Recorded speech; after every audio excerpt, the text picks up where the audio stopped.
I'm Martin Connolly and I'm farming here in Castle Plunkett, County Roscommon.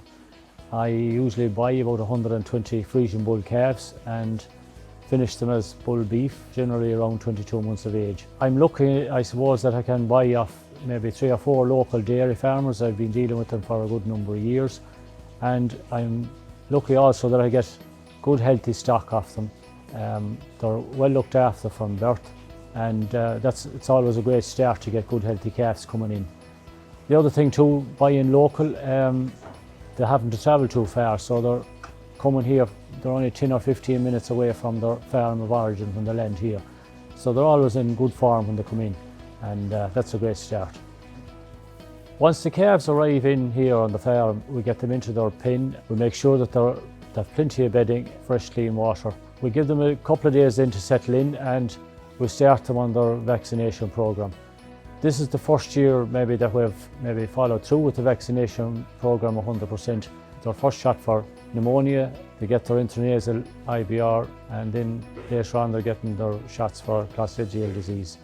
Nursing there from vaccinating this year, it has absolutely changed our dependence on antibiotics. After the calves are weaned and thinking of letting them out, we'd hope to have them on 2 to 3 kilos of meal a day. We'd usually maybe keep them close to the house for maybe a couple of weeks after letting them out. We'd keep the meal to them just to get them acclimatised to the outdoors and give them a gradual change over. Then we'd be aiming to have fresh grass. Now this year we're lucky enough to have after grass pretty early there, maybe 3 weeks ago, and we'll be moving the stronger calves on that every 3 or 4 days, moving them from paddock to paddock. We've continued feeding maybe 1.5 kilos a meal a day. The lighter calves then, we'd probably keep 1 kilo a meal to them for the summer, just to keep them going. The system that I'm running here, one of the key elements would be to have good quality silage, the best possible.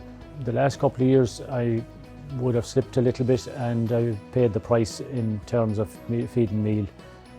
This year we concentrated on having an early cut, so we grazed late into the back end with some of the lighter wainlands, and we got slurry out in January, and we got a fertiliser. We got 100 units of nitrogen out towards the end of March. So we harvested that on the 11th of May, so we got a very good quality cut of silage in good weather.